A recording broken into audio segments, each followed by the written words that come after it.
The lost art of weather prediction, Trinidad and Tobago elections 2020, the US continued to turn the heat up on Huawei technologies, COVID-19, and yes, Guyana finally has an elected president. Thanks, everybody. Um, Thanks for tuning in, and welcome back to Viewpoint, the Brian Heeraman podcast. It's good to have you all listening, not just to this episode, but to previous episodes as well. Continue to provide your feedback on Brian Heeraman podcast at gmail.com. I always look forward to hearing from you all. It's good to know what's going on out there and whatever I could do to improve the podcast and to make the experience better. So, there's an old saying that goes, the first shall be the last and the last shall be the first. Well, that's what's happening today. Guyana is no longer last, they are first. Guyana has its duly elected president sworn in. And I say duly elected president because remember they had a recount and he was the winner after the recount, given the fraudulent that took place on the March 13 initial count. So, Mr. Mohammed Irfan Ali, congratulations to you, sir, for being Guyana duly elected president. I think he has his PhD, but I'm not 100% sure on that. But I'll get back to it if I am wrong on that. So Mr. Ali is now the president has been sworn in, and events have been unfolded at lightning speed today being Sunday, August 2nd.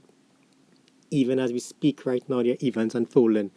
The CEO of Guyana Electoral Commission, Mr. Lowfield, he has finally made his submissions to the chairman of the Guyana Electoral Commission, whereby he presented, finally, again, the results of the March 2nd election using or utilizing the recount votes. Now, this is a process that's long overdue. That is the sworn-in of his Guyanese president, Mr. Ali. This is 5 months overdue, and it comes after the Court of Appeal in Guyana on Thursday dismissed the case by Ms. Jones, who was seeking to have the Guyana Electoral Commission prevented from using the results of the national recount to declare a winner. But that has now been thrown out. The previous president, Mr. Granger, has now indicated that he's going to file a election petition. That's his right. It will go through the court process and we'll see what happens then. But right now, there is a duly elected president in Guyana, Mr. Ali. And I think what spurred Mr. Granger and his cohorts to accept these results is what took place recently in this week. That being the United States Acting Secretary Assistant to the Western Hemisphere, Mr. Kozak, he had announced that the U.S. has expanded its pool of persons facing visa restrictions for undermining Guyana's democracy or for being complicit. Now, initially, there are a small group of people who they had sanctioned. I guess that would have been Mr. Granger and those close allies around him. But now that pool has been expanded to include other persons. They haven't told us who those other persons are. And, when people start getting phone calls, whatever time, and saying your visa has now been restricted, people will start to leave you pretty fast because say what you want. Don't stop your U.S. visa. You want to travel to the United States. You want to go to Disney World. You want to enjoy Las Vegas. Don't stop the visas. That's when people start abandoning you. And it's even after that, Mr. Ralph Gonzalez, who's the chairman of CARICOM, he even came out and he said that, he wanted to end the soap opera. And it's time to have democracy in Guyana to prevail. And he called for the declaration of the March 2nd elections to be made finally. And this has come. Like I said, it's long overdue. It's good to know that our democracy could finally continue to prevail and CARICOM headquarters could be secured in Guyana. The country to continue to do what needs to be done to boom in this period where there's slowdown in the entire world economy. Well, not the entire world economy, but there's a slowdown in terms of how COVID-19 is taking place. So it's good to know that Guyana is finally or will finally be back up and running. So that's good news. That is definitely good news to begin with. But Guyana elections is now over. But as you all know, Trinidad and Tobago elections 2020 is continuing. And our elections are due on August 10th. But what has me worried with regards to, there's a whole bunch of things that has me worried at any point in time with regards to how our elections is operating. And this dates back from 2015 when, what the EBC did with that whole extra hour and they lost in court. But I hear now with regards to I've learned from this experience with regards to Guyana 2020 elections, how they had observers and how the important and the critical role that those observers played with regards to the recount and how they observed the results and all of that.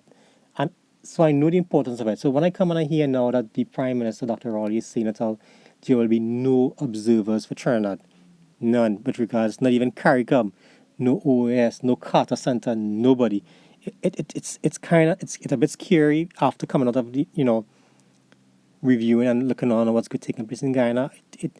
I don't think I like that idea. I don't like that idea at all, actually, because I think democracies need for democracy to prevail. There should be observers to show that just give a stamp of approval, that kind of thing, because Trinidadians and Tobagonians, we value our democracy, and the last thing that we want is for something to happen. And I think observers, international, CARICOM, whatever, they kind of prevent things because they kind of prevent bad things from happening because people out there, political parties out there know that they are being monitored, and not just local monitors but international monitors, and things need to go according to international standards. Otherwise, what happened in Guyana in terms of sanctions could very well be our fate.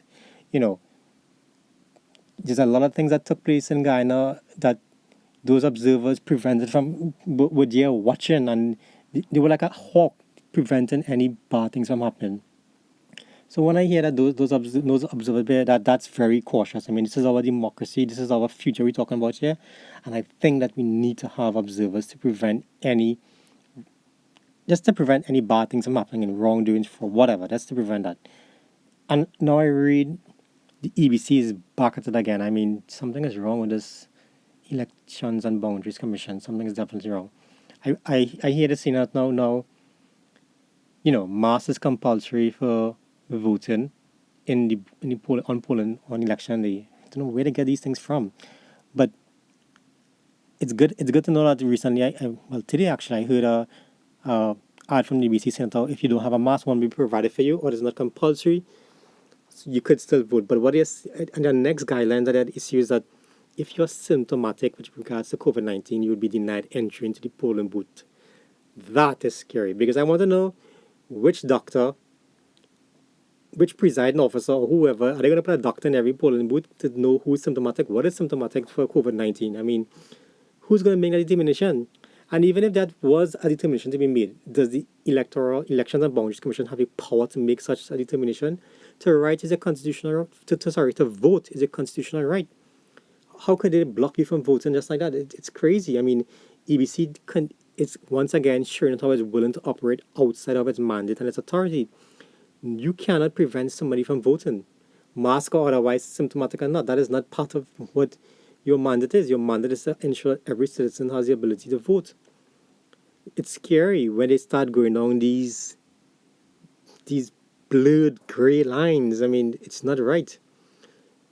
They need to step back, reanalyze, and recognize that there's nobody in that polling division. Even if there was, that is not your mandate. That is not the law. You can't prevent someone from voting. Step back and recognize that.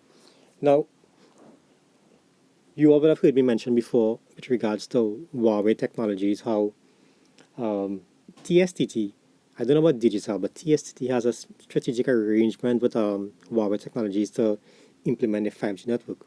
Well, folks, remember I said last time around, the US has banned Huawei Technologies from being part of their 5G network. Here now comes, on Wednesday 29th July 2020, that the United States has said that they would impose visa restrictions on Chinese companies like Huawei Technologies Company Limited, which they accuse of facilitating human rights violations. Now, why does the United States, why are they singling out companies like Huawei Technologies? Because Huawei Technologies, as far as they're concerned, is controlled by the Chinese Communist Party. Yep, that's right.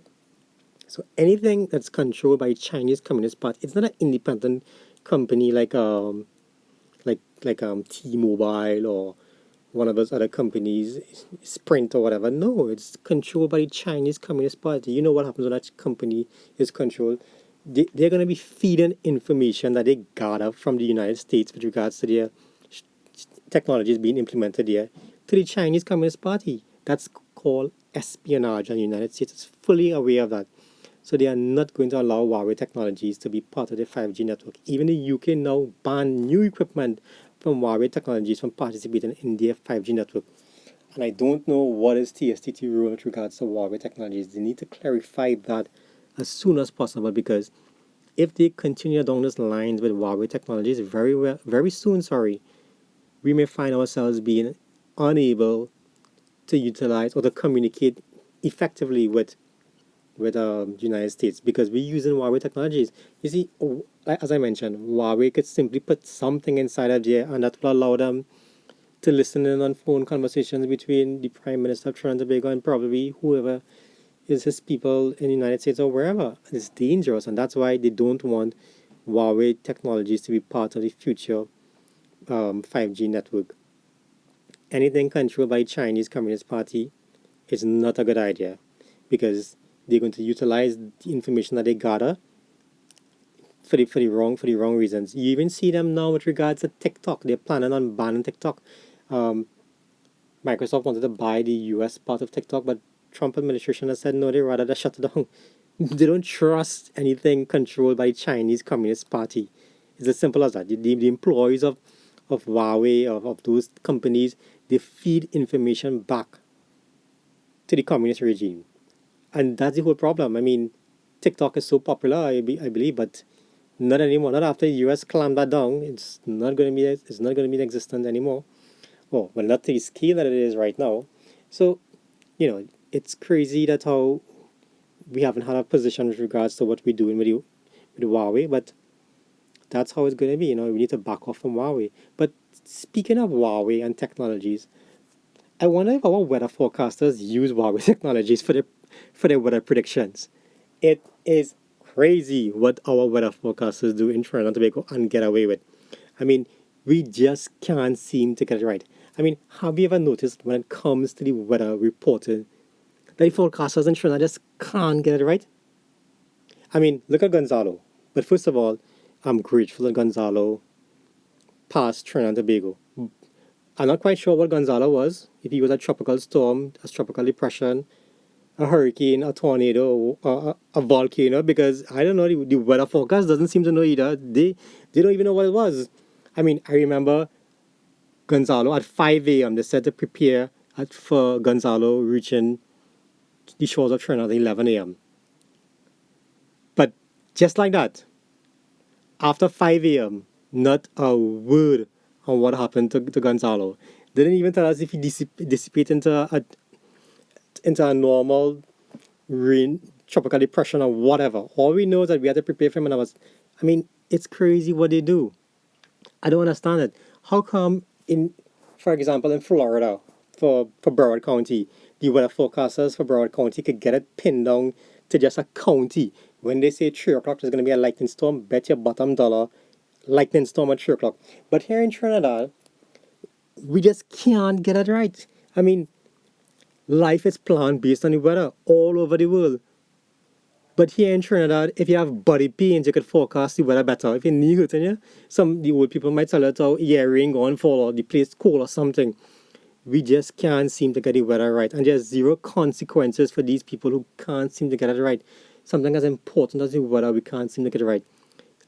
I'm not going to call anybody out on this, but TV stations who have these weather presenters, they need to lift their game and get this thing going properly, because we can't keep continuing this. We can't keep going down the road where we pull the weather out of a tin air. Basically, no pun intended, but that's basically what you're doing. You know what? You know what?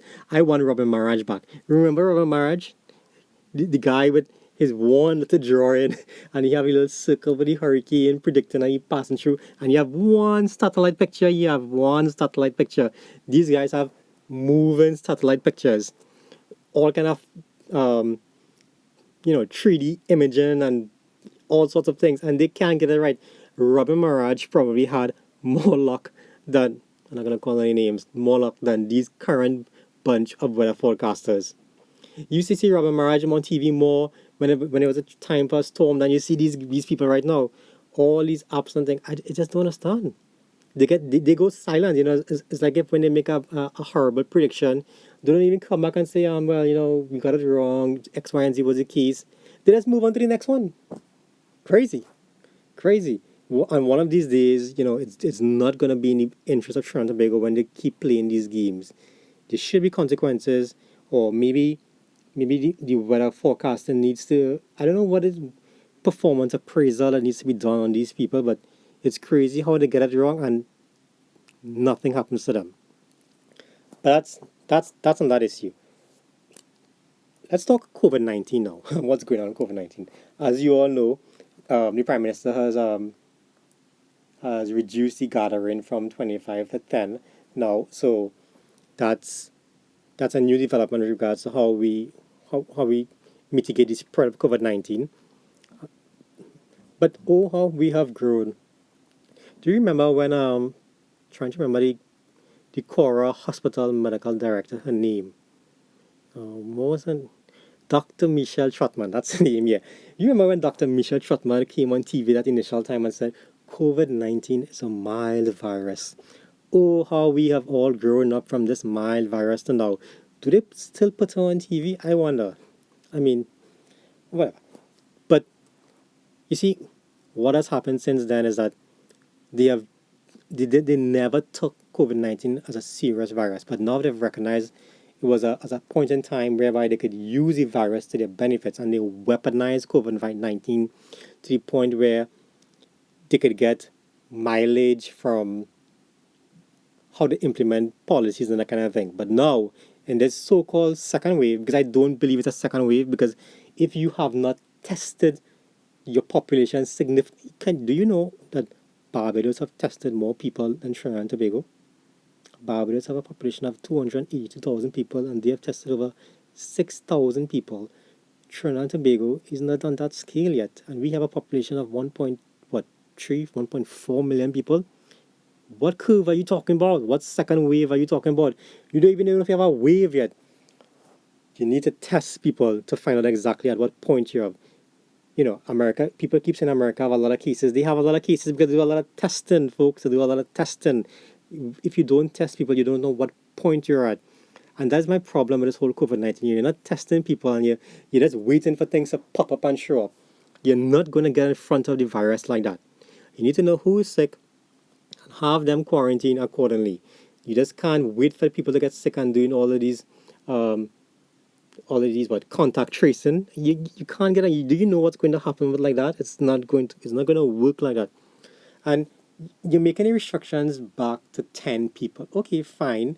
But then we're talking about the CPL, that cricket thing, and you're putting CPL in a bubble. What kind of bubble is this? I really want to know. So you're putting them in the Hilton Hotel, and they're not going to be able to interact with anybody. So I guess that means the staff is going to be staying in the Hilton Hotel as well. They're going to be allowed to come in, but obviously our citizens who are stuck abroad, they can't come in for whatever reason. But you're bringing in these, they're going to be they're going to be placed in the Hilton Hotel, and they're going to be placed in a bubble. I don't know what that means. I really know. I know what his intention is, but I know it's not going to work. It cannot work like that. You just can't put quarantine people for this however long the CPL event is going to last for, and expect them not to interact or expect the interaction not to leave. People are going to be delivering food to the Hilton Hotel. I mean, I don't understand how but this bubble is just a fallacy. It's not as though they're not leaving the hotel. They're going to leave the hotel room. They're going to come and play cricket and no interaction. No, I don't believe that. I mean, quarantine is quarantine. The end. No interaction. Um, Other than that, it sends a bad message when you're bringing CPL people to play cricket, but you're not allowing your own to come back home. How could you find resources to quarantine people in Hilton Hotel, but you can't find resources to quarantine your other citizens who are trapped abroad? It's not right. Use your money to quarantine your own first and then outside. And there's this big rumor going on at how the Venezuelans are spreading COVID-19. I want to say, folks, there is no data to support that. No data. I don't know who said that how they have tested Venezuela and found them to be positive, or what number they have tested to be positive to make a statement. Because by that same event, if even if a Venezuelan were to come in here 1, 2, 3 and tested for COVID-19, that's happening right now. We are testing Trinidadians with COVID-19 as well. So, you know, by just, you know, pointing out one section of the population and saying that oh, they bring in COVID-19 is not good. It doesn't augur well for freedom loving countries. It's not good to just pinpoint people just because they're in a bad position right now in Venezuela, and they're coming in here to seek a better life. And if you do test them for COVID-19 and they are positive, quarantine them or whatever. But first of all, your border's not even locked down, so they're gonna keep coming. They're gonna keep coming. You lock down your air borders, but trust me, that ferry between Venezuela and Trinidad, it works better than the one between Tobago and Trinidad. And unless you put a clamp on that, it's not gonna work. So that's COVID-19. I want to talk now about Minister Young, our National Security Minister. I'm not gonna make this long because this is just too much even for me. Do you know Stuart Young was he has recused himself from cabinet meetings for 57 times? Yeah, 57 times. I mean, you can't make this stuff up. Recusals basically mean that you have a conflict of interest in some topic that's going to be discussed. So you know what you say, you know what, I'm not going to participate in this topic because I have an interest in it and will be biased. I'll have biased points, so I'm not going to come 57 times. How in God's name is cabinet this? There's 52 weeks in a year, and you have recused yourself 57 times. How in God's name does cabinet discuss 57 topics so that you can recuse yourself 57 times? So what? The cabinet just discuss matters that you alone involved in?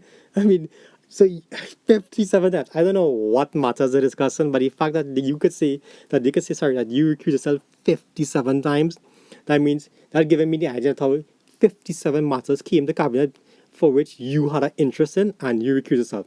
No, the question that I want to know is what's the outcome of those 57 matters? How many matters was it? Because it could be one matter just coming back to multiple cabinet meetings. So it could be 10 matters, but you just recuse yourself 57 times. Regardless of how many matters it is, I want to know. I want to know what are the outcomes of those matters and why did you see it fit to recuse yourself? What part did you have to play? Was it some family member, a friend? I don't know, but I want to know what was the outcome, what happened to you, what did the cabinet decide really matter, and what was your involvement in that matter. Like I said, I'm going to make that brief. Here's one more point that I want to encourage you guys to look at. So, I'm going to be doing more as more podcasts comes out, more US podcasting on topics that affect them. But right now, there's one that's really caught my interest. So William Barr, who is the Attorney General for the United States, he was called before Congress to answer questions as the House Congress, that is, the House part of Congress. And oh my God, William Barr ate House Democrats' lunch. He ate their lunch and he didn't even get them back their bowls or whatever it is. That guy was awesome. No matter what they threw at him, he, now this guy William Barr is as smooth as they come. He just sat there, listened to their questions, and answered them. And he even threw back their questions, not in forms of questions, of course, right back at them with points, not things that they would have said and done, and they refused. He tried to pin them down on topics, and they refused because they were afraid. And they went there to ask 5 minutes questions, and they didn't even give him the opportunity to respond to some of the questions that he asked him. It was just a whole. The point of that congressional hearing with the House Democrats was just to ask him, it was just to try and make him look bad. But oh my God, that's so backfired. You all need to find that that whole that whole congressional hearing and listen to how funny it was. If ever you get something like that ever happen to you, oh my, it's crazy. So I want to leave it there for today, and I want to say, look, I'm looking forward to episode 6. I have so much points I want to talk about episodes, but general elections is going to be on the 10th, so we're going to have one more podcast before general elections. So I hope you all join me then, and thanks for listening.